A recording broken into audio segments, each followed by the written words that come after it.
Bu. Membahagiakan suami tidak dilakukan Ibu? Tidak, Bu.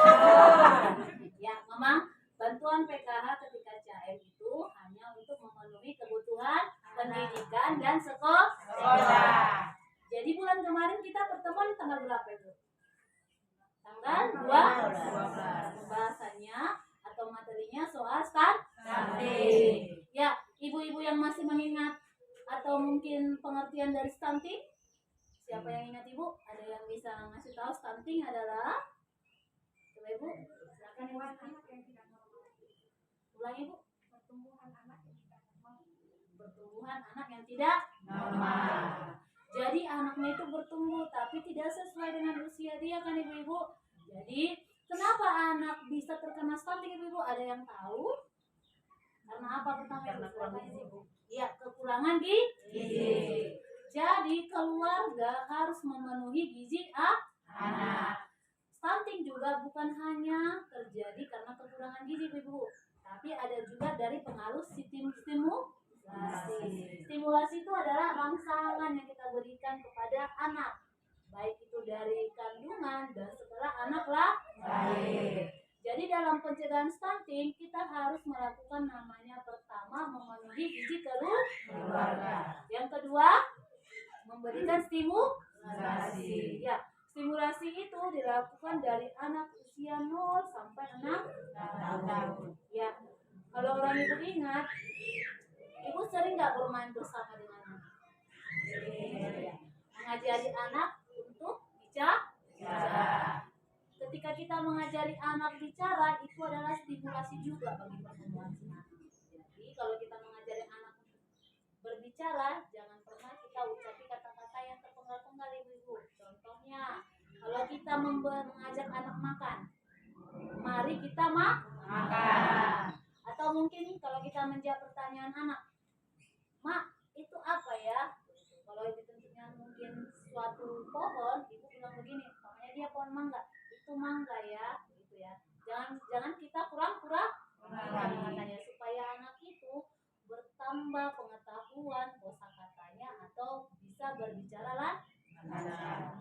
Oh ya ibu-ibu, pernahkah orang ibu-ibu melihat anak yang menderita stunting di sekitar lingkungan ibu? Atau mungkin anak-anak kita ibu? Ada nggak ibu? Yang rajin posyandu siapa ibu?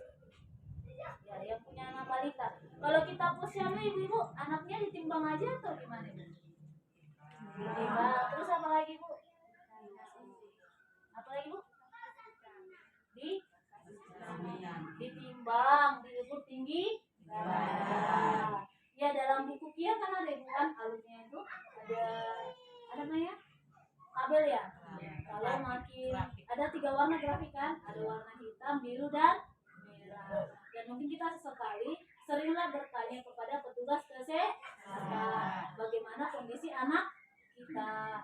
Jangan ketika anak kita sudah ditimbang, kita pulang tergesa-gesa. Atau mungkin ketika anak kita sudah diukur tinggi badannya, pulang tergesa-gesa. Tapi kita harus tetap komunikasi dengan petugas kesehatannya. Bagaimana kondisi anak saya ibu? Apakah anak saya sehat? Tinggi badannya sesuai? Berat badannya sesuai kah dengan jenis kelamin dan usia? Kita bahas apa itu stunting ya ibu ya. Stunting tadi adalah kondisi anak tinggi dan berat badan anak tidak sesuai usia dan jenis kelamin si anak. Atau mungkin sama seperti tadi perkataan Ibu Julia apa tadi Bu? Stunting tadi? Tidak sesuai atau tidak normal. Jadi penanganannya kan harus kita tangani secepat mungkin kan Ibu. Kalau mungkin anak kita ada yang terkena stunting atau mungkin tetangga yang anaknya terkena stunting, bagaimana penanganannya? Kemana kita harus membuat pengaduan gitu kan Ibu-ibu? Karena kalau kita sudah tahu berarti ketika terjadi dalam keluarga kita atau lingkungan sekitar kita, kita bisa menjadi sumber informasi. Ya, lembaga-lembaga apa aja yang harus kita rujuk ya atau kita mungkin hubungi ketika ada anak yang mengalami stunting. Yang pertama yaitu puskesmas. Ya, puskesmas itu dalam setiap kecamatan pasti ada kan Ibu? Ada. Kalau seperti kita di Padang Sidimpuan Selatan, puskesmasnya ada sampai banyak titik kayaknya. Yang pertama mungkin ada di Padang Mati. Ada. Oke. Jadi kemudian ada posyandu. Ya, ke posyandu anak dibawa ke posyandu. Posyandu. Kemudian Kapus Desos, Pusat Kesejahteraan Sosial. Kemudian ke Dinas Sosial. Dinas adalah yang membantu masyarakat dalam penanganan masalah-masalah masyarakat atau sosial dan kesehatan lainnya. Kemudian ada Ewaru. Boleh nggak Ibu ke sini membuat pengaduan untuk penanganan? Boleh. Karena warung adalah mitra, ya kan? Karena di warung kan pasti kita akan dikasih informasi kemana lagi kita bisa membuat pengaduan dalam penanganan pencegahan stunting. Kemudian kita kemudian pergi ke pelayanan sosial anak atau TEPSAS. Kemudian ke balai atau lokal rehabilitasi sosial anak yang memerlukan perlindungan khusus atau AMPK. Inilah lembaga-lembaga yang bisa kita hubungi dalam penanganan dan pencegahan stunting. Bu, kalau umpamanya ada lagi tidak yang bisa kami hubungi kalau tidak ada lembaga-lembaga ini, ada ibu-ibu, ya itu kita pergi kemana? Yang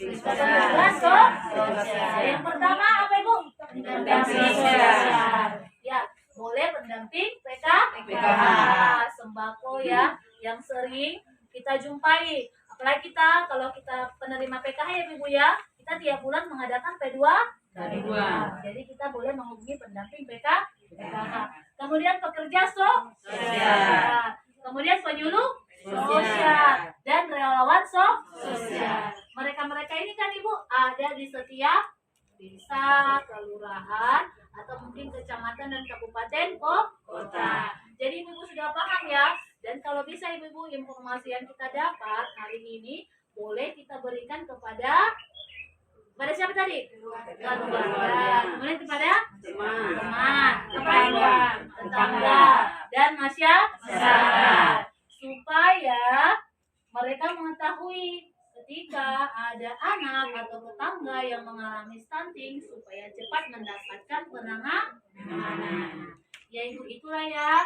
Jadi silakan oleh ibu-ibu menjadi sumber informasi ya. Dan tetaplah kita harus menjadi pelaku atau mungkin menjadi pejuang terdepan dalam mencegah stunting ya. Apalagi kita sebagai penerima PKH. Pergunakan bansos untuk pemenuhan gizi supaya anak tumbuh sehat, pintar, cerdas, dan tinggi, ya kan? Stunting kan? Masih ingat tepungnya ya Bu gak? Tepungnya anak sehat, anak cerdas, anak tinggi. Coba 1, 2, 3 ya. Anak sehat, anak cerdas, anak tinggi. Iya, jadi itulah Ibu ya. Jadi kita akan menciptakan anak yang luar biasa di masa depan. Tepuk tangan untuk kita semua dulu. Baiklah Ibu-ibu, jadi saat ini Ibu sudah memegang namanya tabel janji diri peserta kan Ibu-ibu? Jadi tabel janji diri peserta dalam pencegahan dan penanganan stunting ini kita pegang ya Bu ya, tapi harus kita lakukan. Jadi ketika kita buat janji berarti itu membuat kita memacu atau mungkin memotivasi kita untuk melakukannya ya Bu ya. Jadi bisalah orang Ibu pertama mengisi nama. Coba Ibu isi namanya Bu. Nama, Ibu isikan nama Ibu situ. Namanya sesuai KTP ya Ibu ya, jangan dibuat nama panggilan. Kemudian alamat sesuai alamat rumah Ibu sekarang, ya. Kemudian nomor HP atau handphone jika ada. Kalau tidak ada Ibu bagaimana? Kalau Ibu mempunyai nomor HP anak boleh diisi ya, kalau diingat. Ya, jadi karena kita sudah masuk sesi ke 14, boleh dibuka ya sesi 14, yaitu sistem rujukan penanganan anak stunting.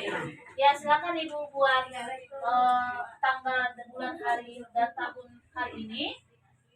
Kemudian isi janjinya Ibu ya.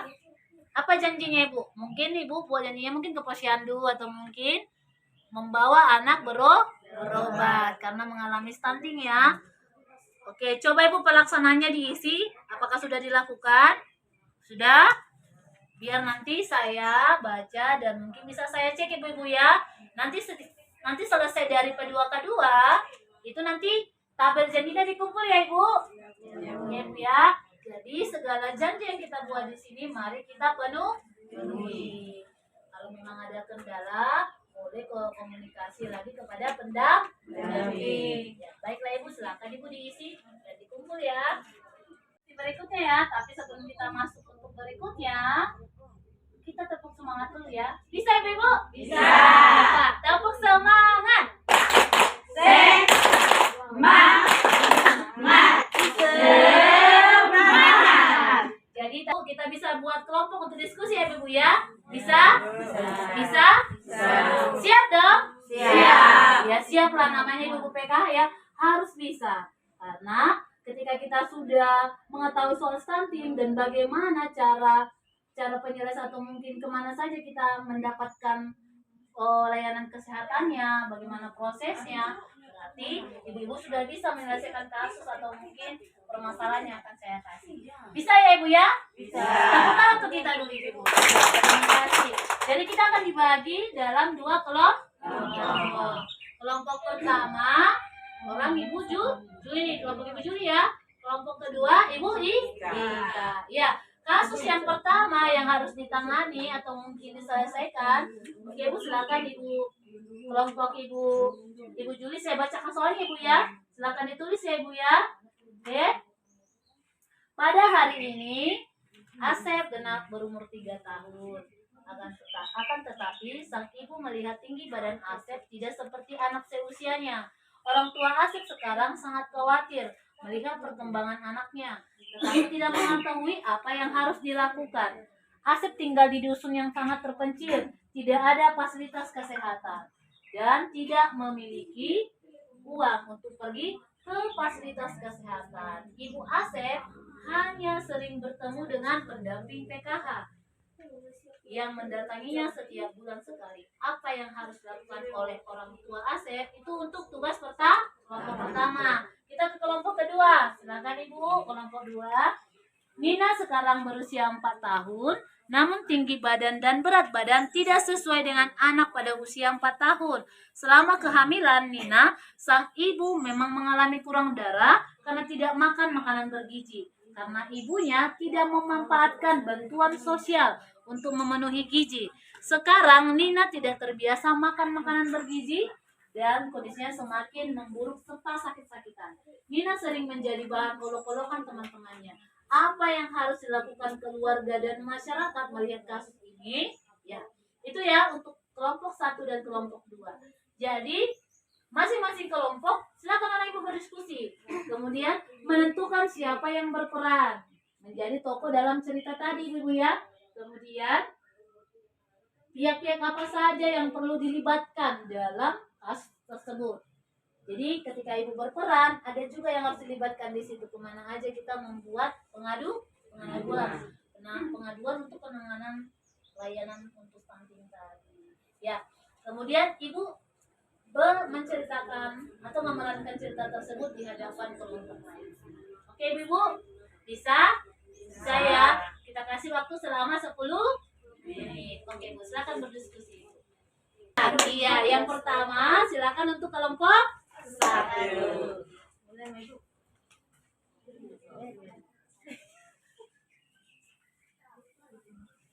Kenapa Pak anak kita nggak tumbuh seperti anak seusianya?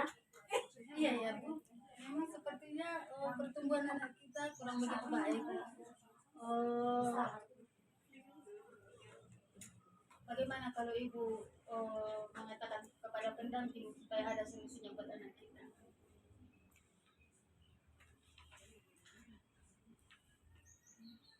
Bu, anak kami stunting. Apa yang harus kami lakukan pada anak kami Bu? Begini Bu ya, Pak, sebagai pendamping saya turut prihatin atas apa yang menimpa anak Ibu dan Bapak. Jadi Bu, untuk mempercepat penyembuhan ataupun penanganan anak kita Asep, Ibu dan Bapak supaya bersiap-siap. Karena di tempat kita ini tidak ada fasilitas kesehatan.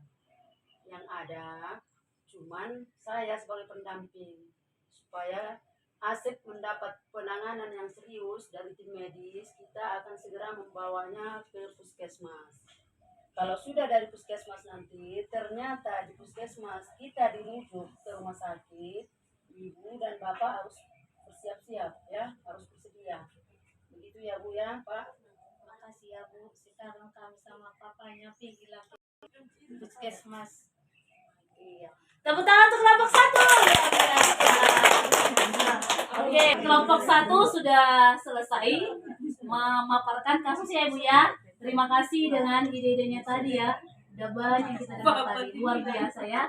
Jadi kita sekarang ke kelompok 2. Ya.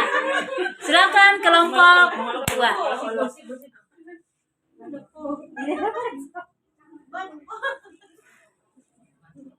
Dena, kenapa kok kecil kayak gitu? Kami kan, padahal kami besar-besar gini loh. Ngapain? Kemana aja dibuat mama bantuan PKH itu, Nina? Kok bisa kau kecil? Bilang dong sama mamamu. Berikan itu yang bergigi-gigi itu.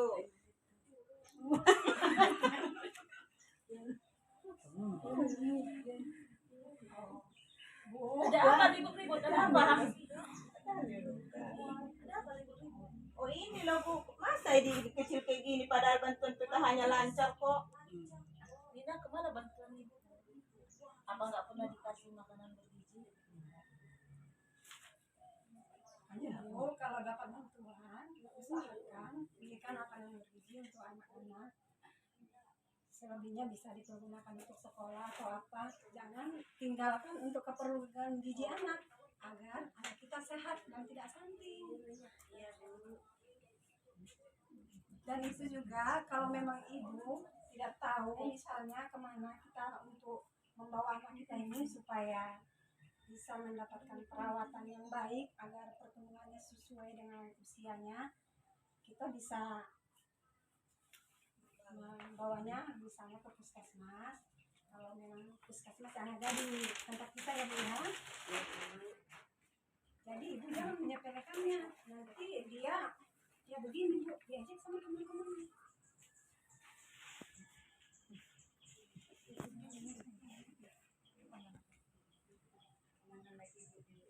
Selain ke puskesmas misalnya, kita kan anggota PKH juga ya Bu ya, kita bisa minta bantuan pendamping sosial. Dia akan membantu kita untuk mengarahkan kemana kita akan membawa anak kita untuk dirujuk misalnya atau dibawa berobat misalnya. Ibu mengerti? Dan kamu anak-anak minta tolong ya, kalau ada teman seperti ini jangan diejek, nanti dia jadi minder atau nggak mau bergaul dengan teman-teman lainnya. Iya lah Bu, ya Bu. Maaf kami ya Nina. Maaf kami ya Nina. Oke, tepuk tangan untuk kelompok 2. Walaupun anak sudah terkena stunting di usia atas 2 tahun, keluarga harus tetap mengoptimalkan bantuan apa Ibu? Iya, bantuan sosialnya untuk pemenuhan gizi anak serta memberikan stimulasi untuk mendukung pertumbuhan dan perkembangan anak. Ya, jika anak sudah terkena stunting, orang tua perlu membawa anak kemana Ibu? Fasilitas kesehatan dan berkonsultasi dengan tenaga kesehatan. Agar apa? Agar segera ditangani medis. Iya, dan kondisi anak tidak semakin buruk. Dari tadi kan kita diskusi lagi nih kan Ibu dari soal orang Ibu. Jadi orang tua dan masyarakat dapat mendatangi apa tadi? Lembaga layanan yang ada di daerah masing-masing atau menghubungi SDM Kesos yang ada di wilayah Bapak Ibu yang mendapatkan layanan yang dibutuhkan. Jadi gini Bu, layanan rujukan penanganan stunting yang dapat dimanfaatkan oleh keluarga apa aja Ibu? Siapa yang bisa? Ayo siapa yang bisa Ibu? Jawabannya ada. Ayo, boleh dibaca loh Ibu. Ya, iya. Apalagi Bu? Sambung Ibu. Posyandu. Terus? Terus apa lagi Bu? Dinas sosial. Lalu? Warung. Atau sih? Apa lagi? Telepon layanan sosial anak. Iya, apa lagi? Balai Rehabilitasi Sosial Anak yang Memerlukan Perlindungan Khusus atau AMK. Jika lembaga-lembaga ini mungkin tidak bisa atau mungkin terlalu jauh, kita hubungi dan yang terdekat adalah petugas Sosial. Siapa aja Bu petugas sosial? Pendamping Ya, sosial. pendamping sosial yang terdekat dengan PKH siapa Ibu? Pendamping PKH. Pendamping PKH-nya siapa Ibu? Ibu. Ya. Terus apa lagi Bu? Pekerja sosial. Terus? Penyuluh sosial. Terus? Relawan sosial. Ya. Jadi kita sudah paham ya Ibu, kalau dalam penanganan stunting lembaga-lembaga apa yang terlibat. Jadi tidak ada tadi lembaga-lembaga ini atau mungkin jauh dari tempat tinggal kita mencari petugas Sosial. Ya, tepuk tangan untuk kita semua dulu Ibu. Luar biasa. Selesai hari ini ya sesinya tentang apa sesinya Ibu? Rujukan layanan penanganan stunting. Jadi setelah kita P2K2, informasi yang ada di Ibu mungkin bisa diberitahukan kepada saudara, keluarga, dan juga tetangga atau masyarakat. Jadi nanti bulan depan harus tetap semangat ya Ibu Ya, Bu. untuk P2. Kedua.